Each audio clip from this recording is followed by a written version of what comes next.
क्या आपने कावेरी इंजन का नाम सुना है? वो सपना जो भारत ने आंखों में संजोया था कि एक दिन हम अपना खुद का फाइटर जेट इंजन बनाएंगे। ऐसा इंजन जो न अमेरिका से खरीदा हो, न रशिया से, न फ्रांस से, बल्कि पूरी तरह इंडियन हो। लेकिन सालों बीत गए और वो सपना अधूरा रह गया। सवाल उठने लगे, क्या वो सपना मर चुका है? क्या हमने अपनी पूरी उम्मीदें छोड़ दी हैं?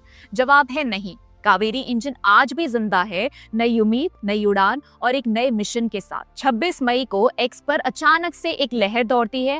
#फंड कावेरी इंजन ट्रेंड करने लगा। सैकड़ों नागरिकों, डिफेंस एक्सपर्ट्स और टेक एंथुसियास्ट ने एक साथ आवाज उठाई। भारत सरकार से अपील की गई कि कावेरी इंजन के प्रोजेक्ट को फिर से फंड किया जाए। लोगों ने सीधा पीएम मोदी से मांग कर दी कि इस प्रोजेक्ट को सिर्फ रिवाइव नहीं बल्कि नेशनल प्रायोरिटी बनाया जाए, क्योंकि ये सिर्फ एक इंजन नहीं है, ये आत्मनिर्भर भारत का प्रतीक है। लोगों ने ट्वीट्स के जरिए अपनी भावनाएं जाहिर की। किसी ने कहा कि फाइटर जेट इंजन के लिए विदेशों पर निर्भर रहना हमारी सुरक्षा, टेक्नोलॉजी और आत्मसम्मान तीनों के लिए खतरा है। किसी ने लिखा, अगला लक्ष्य गैस टरबाइन इंजन्स को भारत में बनाना चाहिए। और एक और ट्वीट जिसमें लिखा गया, निर्मला सीतारमण जी 18% की जगह 20% ले लो कैरमल पॉपकॉर्न पर कावेरी इंजन को तो फंड कर दो। कुछ यूजर्स ने ग्राफिक्स, पोस्टर्स और थ्रेड्स भी शेयर किए जहां उन्होंने बताया कि ये प्रोजेक्ट सिर्फ एक टेक्निकल मिशन नहीं बल्कि राष्ट्रीय गौरव से जुड़ा सपना है। अब आप सोच रहे होंगे, क्या भारत अपना फाइटर जेट इंजन नहीं बना सकता? क्या कावेरी सच में फेल हो गया था या हमने उसे अधूरा छोड़ दिया?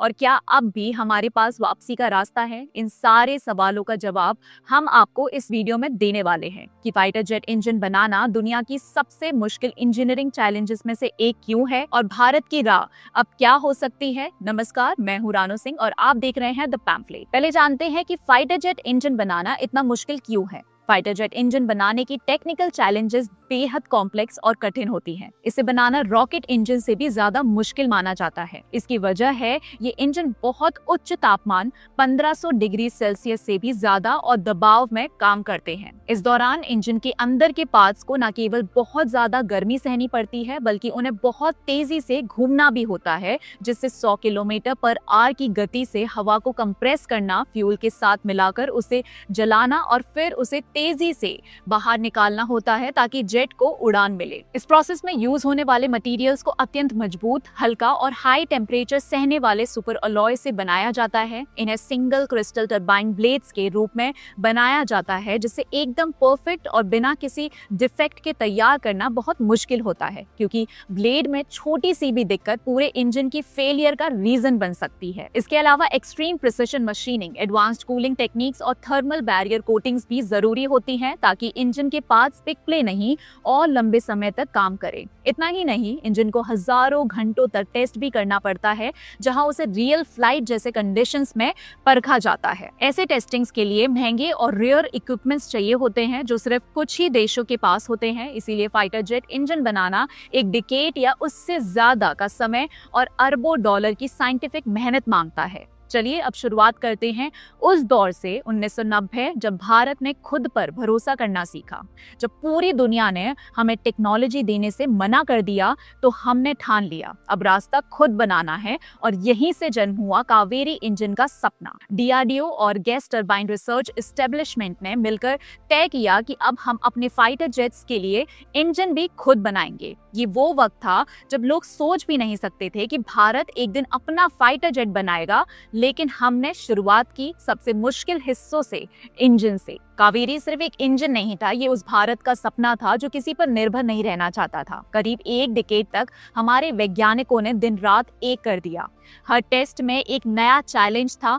कभी थ्रस्ट कम निकला, कभी टेक्नोलॉजी ने उम्मीद तोड़ दी, लेकिन जो चीज कभी नहीं तोड़ी वो थी हमारे वैज्ञानिकों की जिद। उन्होंने हार नहीं मानी, अपने दम पर बनाए हाई टेम्परेचर अलॉयज तैयार की, कूल टरबाइन ब्लेड्स और विकसित की ऐसी कंप्रेसर टेक्नोलॉजीज जो उस समय सिर्फ कुछ ही देशों के पास थी। ये वही नींव थी जिसमें भारत की एरोस्पेस ताकत की आज की इमारत खड़ी है। 2008 आते आते LCA तेजस तैयार था, लेकिन इंजन नहीं। उड़ान में देर हो रही थी और देश को अपने पहले फाइटर जेट की जरूरत थी। ऐसे में सरकार ने GE-F404 जैसे विदेशी इंजन का विकल्प चुना। ये फैसला आत्मनिर्भरता की हार नहीं बल्कि जरूरी समझौता था। लेकिन इस बीच कावेरी बंद नहीं हुआ, क्योंकि ये सिर्फ एक इंजन नहीं था, ये उस सपने की तरह था जो भारत ने अपनी आंखों से देखा था। एक प्रतीक की हम किसी पर निर्भर नहीं रहेंगे। कावेरी इंजन भले ही तेजस को ना उड़ा सका, लेकिन उसने भारत को उड़ना सिखाया। इस प्रोजेक्ट ने जो टेक्नोलॉजी बनाई, जो टैलेंट और इकोसिस्टम खड़ा किया, वो आज भारत के एरोस्पेस सेक्टर की रीढ़ है। Hindustan aeronautics limited, gas turbine research establishment, aeronautical development agency और देश की कई प्राइवेट कंपनीज अब उसी टेक्नोलॉजी से काम कर रही हैं। क्रूज मिसाइल इंजन से लेकर ड्रोन और नेवी के प्रोपल्शन सिस्टम्स तक कावेरी आज भी जिंदा है, बस अब उसका चेहरा बदल गया है। कई लोग मान चुके थे कि कावेरी खत्म हो चुका है, लेकिन भारत ने उसे फिर से जिंदा किया। अब उसका नया रूप है ड्राई कावेरी इंजन, जिसे 2020 की शुरुआत में विकसित किया गया और अब इसका इस्तेमाल किया जाएगा भारत के कॉम्बैट ड्रोन्स में, जैसे घातक UAV। मतलब अब भारत ऐसे स्टेल्थ ड्रोन्स बना रहा है जो बिना पायलट के दुश्मन के घर में घुसकर वार करेंगे और उन्हें उड़ाने वाला इंजन होगा कावेरी वर्जन 2.0। इस बार हमने टेक्नोलॉजी खरीदी नहीं, 80% ट्रांसफर के साथ ली है। GE-F414 इंजन अब भारत में ही बनेगा तेजस MK2 के लिए। और इससे भी बड़ा कदम, फ्रांस के साफ्रान के साथ मिलकर भारत अब एडवांस्ड मीडियम कॉम्बैट एयरक्राफ्ट के लिए 110 KN थ्रस्ट वाला पूरी तरह देसी फाइटर जेट इंजन बना रहा है। ये सिर्फ इंजन नहीं, ये हमारी स्ट्रेटेजिक आजादी की सबसे ठोस मिसाल है। अब 2025 में मिशन सिर्फ एक पुराना प्रोजेक्ट फिर से शुरू करने का नहीं है, अब मिशन है भारत को जेट इंजन सुपर पावर बनाना। Rolls Royce, General Electric, Safran, Klimov, इन ग्लोबल जियांट्स की लिस्ट में अब भारत को भी शामिल करना है। कावेरी ने बीज बोया था, अब हमें पेड़ उगाना है। अब हमें आवाज उठानी है, भारत को जेट इंजन सुपर पावर बनाओ। कावेरी कोई असफल योजना नहीं थी, वो हमारे वैज्ञानिकों की मेहनत और लगन की खुशबू थी, हमारे देश के आत्मसम्मान की पहली उड़ान थी। ये उस संघर्ष की कहानी है जब पूरा भारत दुनिया को बता रहा था कि हम अपने बलबूते पर विमान इंजन बनाएंगे। आज भी हमें उसी सपने को संजोकर आगे बढ़ना है।